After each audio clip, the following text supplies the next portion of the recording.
Have you ever felt stuck, like you're running on a treadmill and getting nowhere? What if I told you the key to unlocking the next level of your life isn't about working harder, but thinking differently? Today, we're diving into 5 game-changing mindset shifts that will elevate your life, starting right now. These aren't just fluffy motivational quotes. They're practical, powerful frameworks for how you see yourself and the world around you. Stick with me, because by the end of this video, you'll have a new toolkit to break through old patterns and build the life you truly want. Let us start with the first and possibly most powerful shift, moving from a fixed mindset to a growth mindset. Dr. Carol Dweck's research is phenomenal on this. A fixed mindset believes your abilities, your intelligence, your talents are set in stone. You're either good at something or you're not. This leads to a fear of failure because failure feels like a final judgment on your capabilities. It makes you avoid challenges and give up easily when things get tough. Sound familiar? We've all been there. Now, imagine the alternative, a growth mindset. This is the belief that your abilities can be developed through dedication and hard work. Your brain is like a muscle. The more you use it, the stronger it gets. With a growth mindset, challenges are no longer threats. They're opportunities to learn and grow. Failure isn't a dead end. It's a stepping stone, a piece of data telling you what to try next.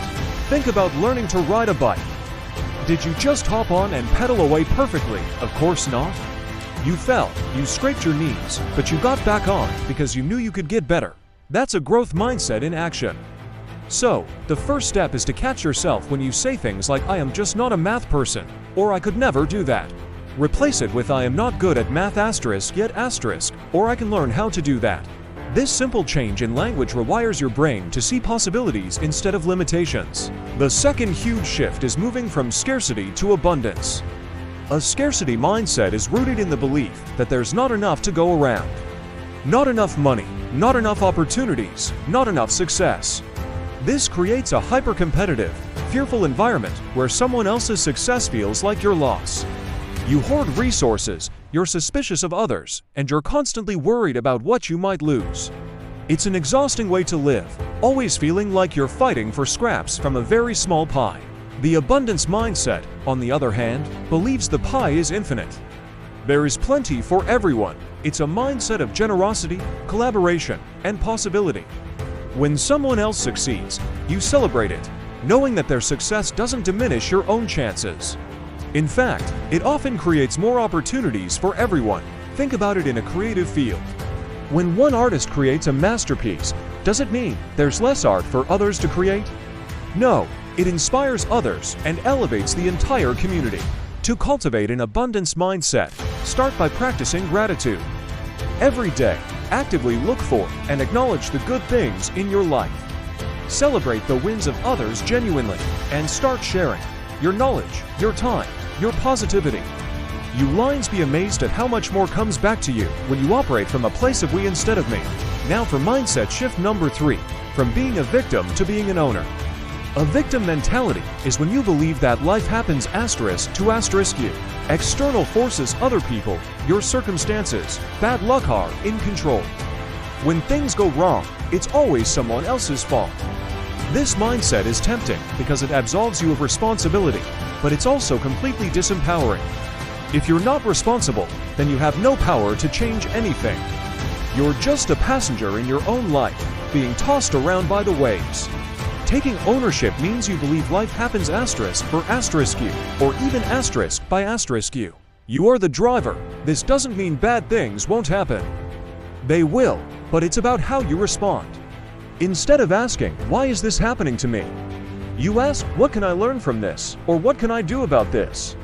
You take 100% responsibility for your actions, your feelings, and your results. It's about owning your mistakes, your choices, and your power. This shift is liberating. Suddenly, you're not at the mercy of the world anymore. You have the power to steer your own ship, no matter how stormy the seas get. Start small. The next time something doesn't go your way, resist the urge to blame. Instead, ask yourself, what was my role in this, and what can I do differently next time? That's the first step to taking back control.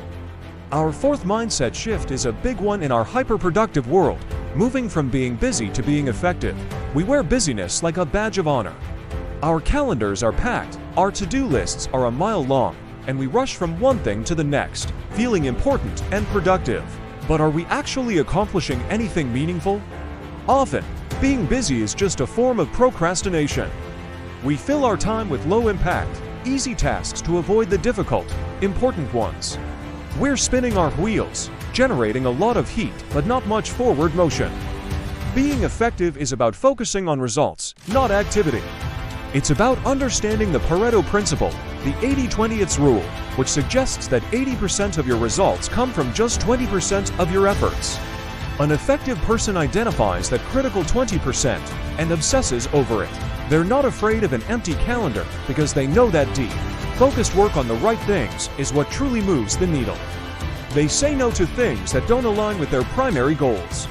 To make this shift, start your day by asking, what is the one thing I can do today that will make everything else easier or unnecessary? Identify your highest leverage activities and protect your time and energy to execute them flawlessly. It's about working smarter, not just harder. The goal isn't to be busy, the goal is to get the right things done. Finally, let's talk about our fifth mindset shift, from seeking perfection to embracing progress. Perfectionism sounds like a good thing, right? It means you have high standards. But in reality, it's often a mask for the fear of judgment. It's a trap that keeps you from starting or from ever finishing. You spend so much time tweaking, polishing, and second-guessing that you never actually put your work out into the world.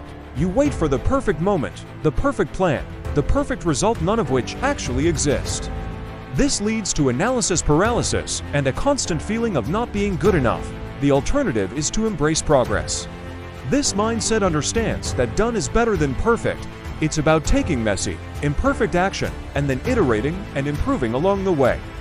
Think of it as building a V1, a version 1. Get your idea out there, get feedback, and then create version 2. Progress is about forward momentum. It's about celebrating small wins and learning from your mistakes. It's about the journey, not just the destination. Every expert was once a beginner. Every masterpiece started as a rough sketch. So give yourself permission to be a beginner. Give yourself permission to be imperfect. Take that first step, even if it's a small one, then take the next. That's how you build momentum. That's how you gain confidence. And that's how you eventually achieve excellence, not by waiting for perfection, but by relentlessly pursuing progress. So there you have it, 5 powerful mindset shifts to completely elevate your life. From a growth mindset to an abundance mindset. From ownership to effectiveness, and from progress over perfection. Remember, these aren't overnight changes, they are practices. It's about catching yourself in old thought patterns and consciously choosing a new one, day after day. Which of these shifts resonated with you the most? Let me know in the comments below. I'd love to hear your story. If you found this video helpful, give it a thumbs up and subscribe for more content on how to build a better life. Thanks for watching, and I'll see you in the next one.